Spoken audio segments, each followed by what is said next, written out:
Madame, Monsieur, merci de choisir Gabon 24. C'est l'heure de votre débat du 12-15 axé sur la sécurité alimentaire. Et parce que lorsqu'on parle de sécurité alimentaire, la conservation occupe une place de choix que nous nous intéressons aujourd'hui à la chaîne de froid au Gabon. Je reçois sur ce plateau pour en parler le docteur Bertoni Vaki Otoro. Il est directeur de l'inspection et des contrôles sanitaires et phytosanitaires à l'Agence gabonaise de sécurité alimentaire. Et face à lui, M.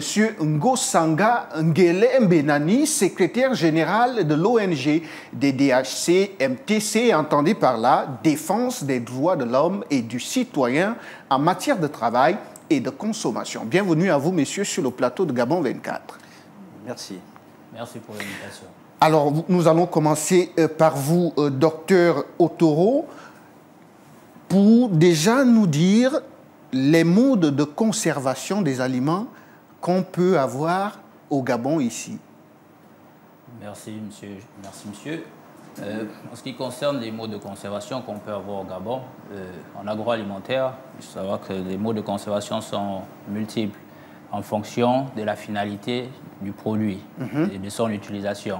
Si un produit doit être conservé à long terme ou à court terme, s'il doit être transporté dans de longues distances, c'est en fonction de ces paramètres que le producteur choisira le mode de conservation qui sied. Et surtout, la valeur nutritionnelle du produit qu'il veut retrouver lorsqu'il sera consommé. Donc, de façon générale, on a le mode le plus répandu qui est le froid, la conservation par le froid. On a la salaison par le sel. Également, on peut avoir par le sucre, parce que le sucre, un produit saturé de sucre se conserve plus longtemps. On peut encore avoir, de façon traditionnelle, il y a les modes qui sont répandus dans nos villages. Il y a le fumage, il y a le boucanage. Mais il faut dire que pour qu'un mode de conservation soit retenu, nous, en tant qu'autorité compétente, ce sont les modes qui sont encadrés, qui sont standardisés par des normes qu'on peut contrôler par une réglementation. Alors, Monsieur Ngosanga, vous qui êtes en quelque sorte le défenseur des consommateurs sur ce plateau, on fait un focus sur la conservation par le froid. On parle aujourd'hui de la chaîne de froid. Lorsque vous êtes au marché, est-ce que vous vous êtes un tout petit peu appesanti sur cet aspect pour dire, par exemple, sur ce plateau, que véritablement la chaîne de froid, en ce qui concerne la conservation des aliments, est respectée au Gabon, ou est bien mise en place au Gabon? Je vous remercie. Alors, parlons de la chaîne de froid, évidemment, qu'on vient évoquer sur ce plateau.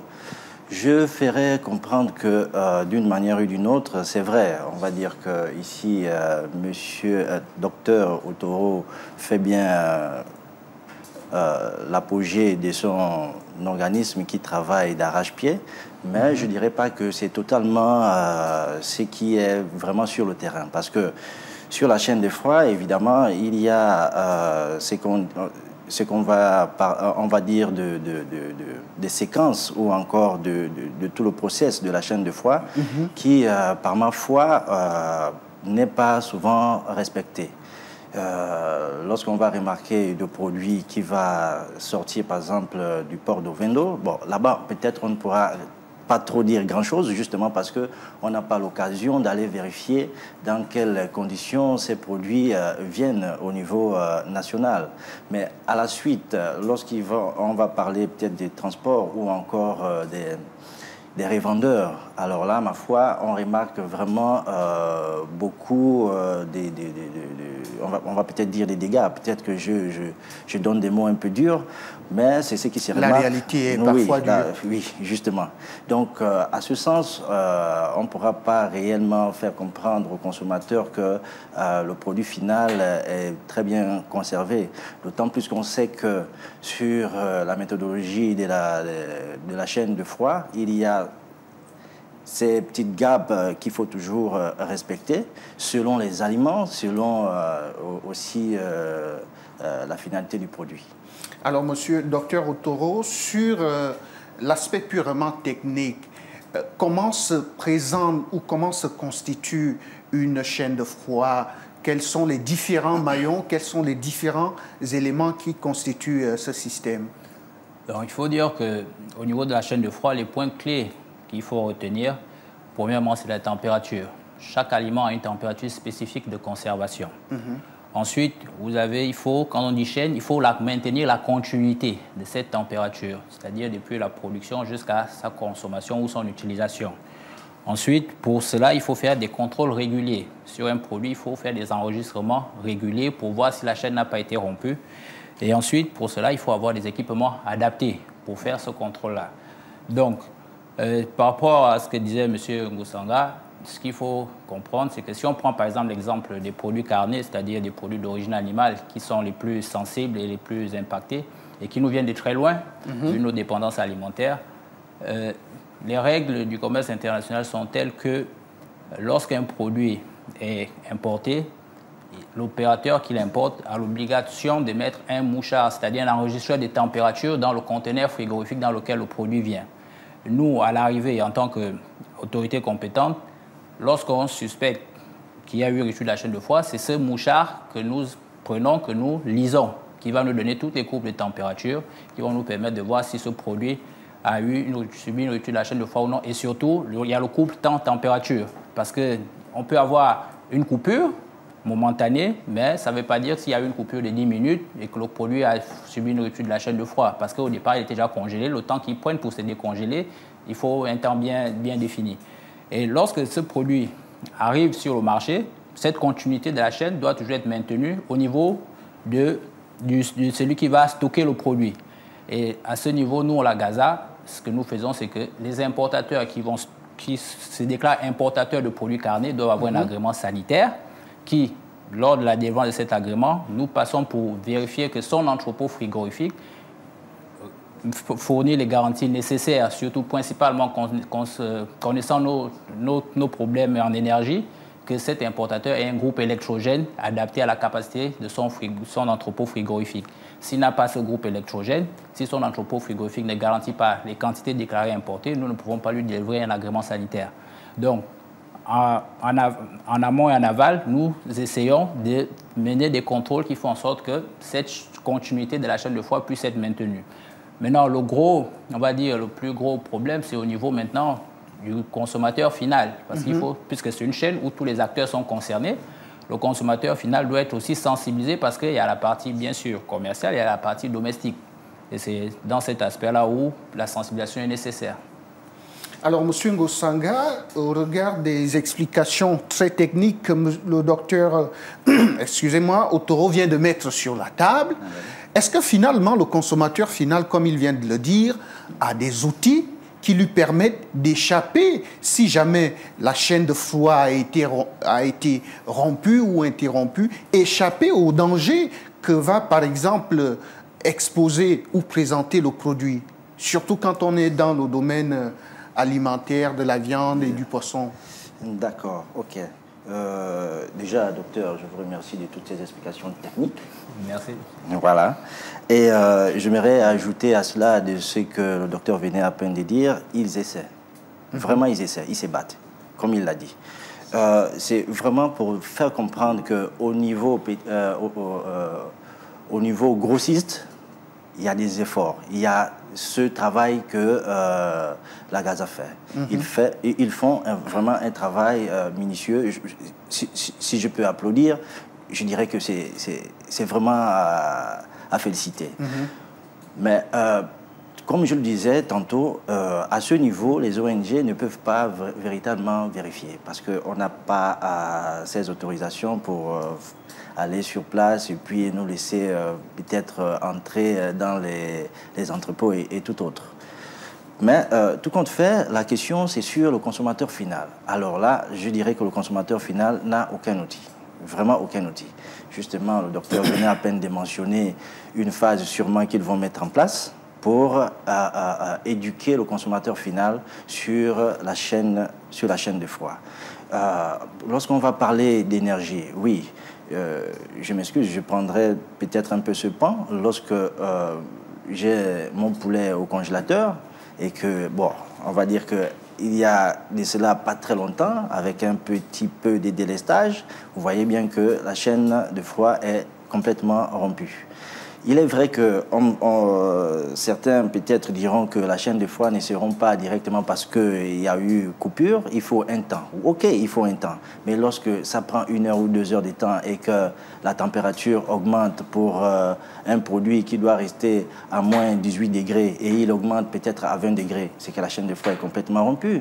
Et là, je parlerai peut-être aussi des ménages, mais le vendeur intermédiaire, ce qu'on appelle vulgairement les boutiquiers de nos quartiers, lorsqu'ils ont ce produit-là, déjà, leur transport n'est même pas vérifié. Ils prennent, ils achètent en gros, ils prennent des personnes qui n'ont pas des camions frigorifiques, ils transportent jusqu'à leur boutique, ce qui fait que la chaîne de froid est déjà rompue. Donc, le consommateur final, normalement, il prend déjà un produit déjà qui n'est pas adapté normalement à la consommation, s'il faut dire. Alors, vous faites bien de mentionner les coupures d'électricité. Nous sommes en train de sortir du calvaire imposé par la Société d'énergie et d'eau du Gabon à travers des délestages que les populations ont traversés dans le Grand Libreville. Mais, docteur Otoro, peut-être que vous n'avez pas communiqué. Lorsque ces délestages intervenaient, est-ce que vous avez conduit des missions d'inspection dans des boucheries, auprès des chaînes, auprès justement de ces entreprises qui font dans le commerce de la viande pour véritablement vous assurer que les coupures qui ont été occasionnées n'avaient pas impacté la qualité des aliments, des vivres frais pour être précis? Merci pour la question. Pour répondre à votre question, je dis que notre travail, il est méthodique, c'est-à-dire lorsqu'il y a une situation qui se présente, on fait une évaluation des risques globale avant d'intervenir, de mener une action. Éventuellement, lorsqu'on a des coupures à répétition, des délestages, on cible les plus gros fournisseurs. Parce que ce qui est sûr, au niveau des détaillants, la population se rendra compte forcément lorsque, dans les congélateurs des boutiquiers, les produits ont subi une rupture de la chaîne de froid. À travers quels moyens? La rupture de la chaîne de froid est facilement visible. Lorsque vous voulez acheter un produit, il est décongelé et souvent, on nous appelle tout le temps que tel boutiquier, les populations alertent plus facilement. Or, chez le grossiste, personne ne va nous alerter si on n'a pas un indice chez ce grossiste-là. À partir de cet instant, est-ce que la Gaza ne devrait plutôt pas se concentrer vers les détaillants? Donc, parce que vous le dites, les grossistes, le détaillant n'a pas accès à ces grossistes. Donc, vous, la Gaza, vous pouvez conduire des contrôles auprès de ces gros fournisseurs, alors que le consommateur final, lui, n'ayant pas accès direct à ces gros fournisseurs, ne va que chez le détaillant du quartier. Oui, c'est ce que je disais tantôt, que le contrôle, il s'est fait en fonction du risque.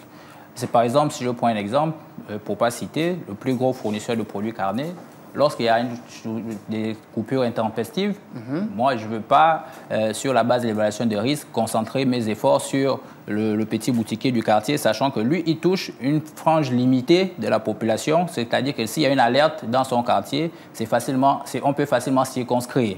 Alors que si ça vient du plus gros grossiste, ça va toucher plusieurs quartiers, et là, ce sera difficile de circonscrire.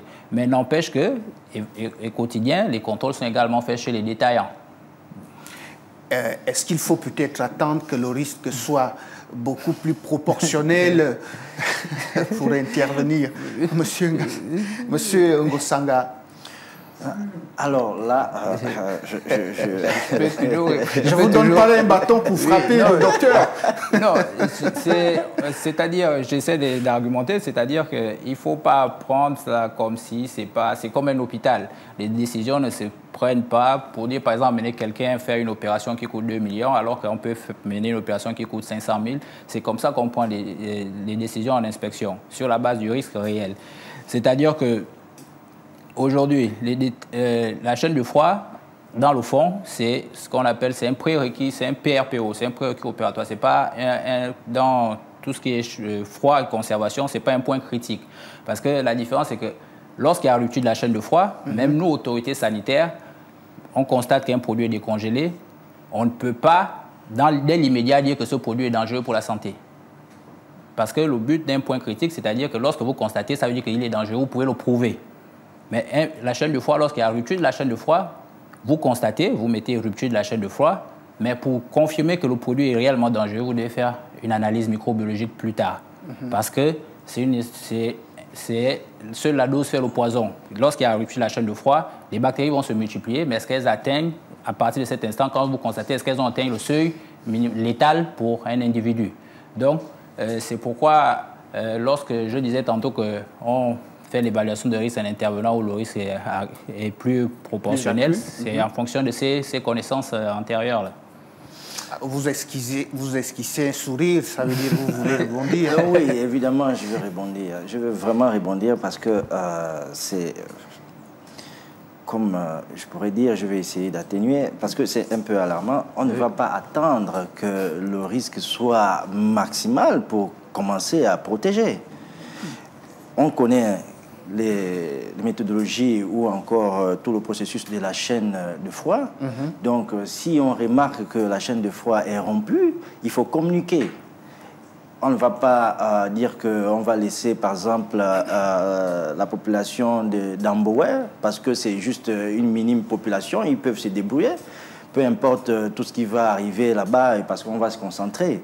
Bon, il y a peut-être qu'à nous faire comprendre que la Gaza a peut-être un problème, un déficit du personnel, parce que si docteur Otoro nous fait comprendre qu'il visite aussi les boutiquiers du quartier, alors on ne comprend pas pourquoi, à ce niveau, il n'y a pas une certaine communication lorsqu'il y a rupture de froid.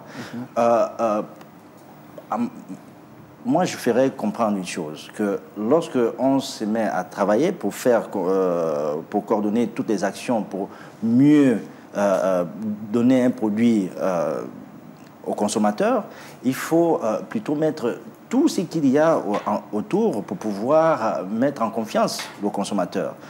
Le consommateur ne connaissant pas déjà la chaîne de froid. Plusieurs ne connaissent pas ce qu'on appelle la chaîne de froid. Pour eux, ils arrivent sur le boutiquier, peu importe qui est coupure ou pas, c'est congelé ou décongelé. Non, il prend, il part, il ne peut pas, il mange. Chez lui, il a mis 7 kilos de poulet, de viande et tout ça. Coupure ou pas coupure, il ouvre son congélateur, il prend, il mange. Pour lui, il n'y a rien à faire. Je ne pourrais peut-être pas l'affirmer, mais il y a certains qui souffrent aujourd'hui de constipation ou encore d'autres intoxications alimentaires. Bon, est-ce qu'il faut dire que c'est couplé par rapport à la coupure des chaînes de froid? D'accord, on va peut-être mettre un point d'interrogation, mais aujourd'hui, il y a beaucoup, on remarque cela.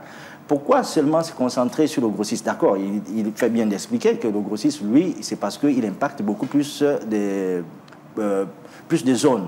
Mais est-ce que ça fait qu'il faut juste être focus sur ce gros grossiste et puis laisser tout le reste? Non. Alors, nous ne sommes pas là pour faire le procès de la Gaza. Rassurez-vous, docteur. Non, mais juste pour dire alors, oui, vous allez continuer. Oui. L'expertise technique, Oui. la Gaza là, où se trouve le problème? Est-ce que c'est peut-être au niveau des moyens, qu'ils soient techniques ou qu'ils soient humains? Aujourd'hui, je dirais que la Gaza a été créée en 2011. 2011, aujourd'hui, nous sommes en 2025. Je crois que ça fait à peine 14 ans, si je ne me trompe pas. Et le domaine de la sécurité sanitaire des aliments, pour préciser, parce que généralement, on nous fait souvent un procès, sécurité alimentaire, c'est super vaste. Oui. Mais spécifiquement, dans la sécurité alimentaire, aujourd'hui, la Gaza fait la sécurité sanitaire des aliments. Et le domaine de la sécurité sanitaire des aliments est un domaine très technique et qui repose principalement d'abord au départ sur une réglementation claire et nette. Mais aujourd'hui, la réglementation dans ce domaine dans notre pays date de 1965. 1965-1978. Donc, vous imaginez qu'avec l'évolution technologique des productions alimentaires, notre réglementation ne cadre plus avec cette évolution-là. Qu'est-ce qu'il faut pour l'adapter, justement? Mais c'est ce que la Gaza ne cesse de dire depuis toutes ces années, qu'il faut déjà contextualiser la réglementation, revoir toute cette réglementation et surtout définir les intervenants, parce qu'après, les intervenants sont multiples dans la chaîne, ce qui fait que pour les opérateurs, souvent, et les populations, ce n'est pas très lisible. Et donc, revoir la réglementation, proposer une loi claire, comme dans tous les pays, sur la sécurité sanitaire des aliments, qui dit qui intervient à quel niveau, qui fait quoi et quelles sont les sanctions. Parce qu'aujourd'hui, la technologie a évolué, on a de nouvelles infractions qui sont reconnus dans tous les autres pays et que nous, en tant que techniciens, nous savons. Mais si notre loi ne les prévoit pas, je ne peux pas sanctionner, moi, en tant que directeur des inspections ou officier de police judiciaire que je suis, je ne peux pas sanctionner un opérateur. Mais pourtant, je sais qu'il est en infraction. Et c'est ce que nous disons depuis, qu'il faut une loi cadre sur la sécurité sanitaire des aliments qui tient compte de l'évolution technologique du monde actuel et de nos réalités. Parce qu'aujourd'hui, nous parlons de la chaîne du froid. Bon, comme je vous le disais tantôt, à l'instant T qu'un inspecteur constate qu'il y a une rupture de la chaîne de froid chez un boutiquier, il lui faut encore aller jusqu'à faire une analyse microbiologique pour dire que voilà. Alors que la réglementation devrait déjà être adaptée au fait que lorsqu'un produit est dans un congélateur, s'il est décongelé, la loi prévoit que l'inspecteur puisse prendre la sanction. Vous voyez, c'est les facteurs limitants que la Gaza connaît au quotidien. Et effectivement, là, M. Ngosanga, vous comprenez que finalement, la Gaza pose un problème sur la table, celui du renforcement du cadre juridique pour lui permettre d'être davantage efficace et opérationnel. On peut quand même penser qu'il faut également que l'État joue sa partition pour accompagner cette institution dans son processus d'efficacité. Oui, je dirais qu'en un sens, oui, d'accord, parce que tout compte fait, et on le remarque très bien, parce que avec toutes les explications que le docteur vient à peine de mettre sur la table, il y a des facteurs limitants, comme il le disait, par rapport au cadre juridique. Il faut bien, d'accord, ok, mais il n'y a pas que le cadre juridique, il y a la communication. Tout à l'heure, je faisais savoir qu'il y a beaucoup qui ne savent même pas qu'est-ce qu'ils mangent, parce que pour eux, ils ne connaissent pas tout ce qu'on appelle chaîne de froid. Il faut au moins une certaine communication à la base. Le docteur disait tantôt que parfois, il faudrait qu'ils puissent avoir des indices chez les grossistes. Ça, c'est chez les grossistes. Bon, maintenant, chez les détaillants, ils n'auront pas trop besoin d'avoir les indices si seulement ils arrivent à mettre une certaine éducation, une information chez les consommateurs.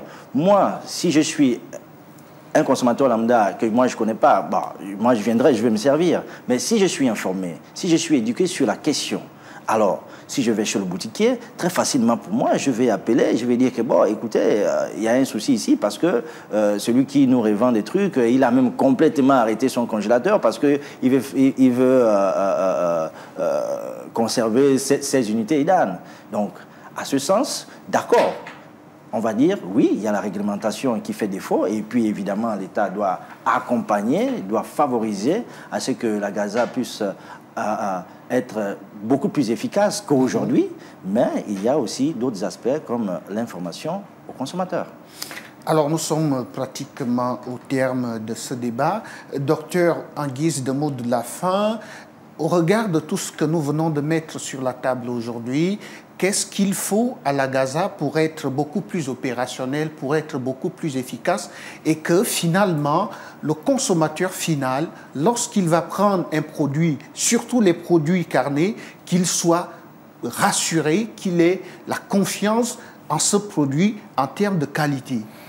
Pour conclure, je dirais simplement qu'aujourd'hui, la Gaza est une institution jeune qui a été créée, qui évolue dans un domaine très technique pour lequel elle essaie au quotidien de garantir les standards internationaux et que pour garantir et pour évoluer dans cette dynamique, il nous faut déjà, premièrement, redéfinir clairement le cadre législatif et réglementaire qui encadre la sécurité sanitaire des aliments et, deuxièmement, avoir les moyens de sa politique.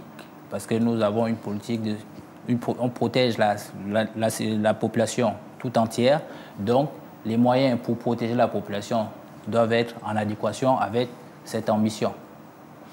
À vous, Monsieur Ngosanga, votre mot de la fin. Vous venez d'écouter le docteur Otoro qui insiste en disant que l'État devrait davantage encadrer cette institution en termes de moyens, en termes de législation, de réglementation.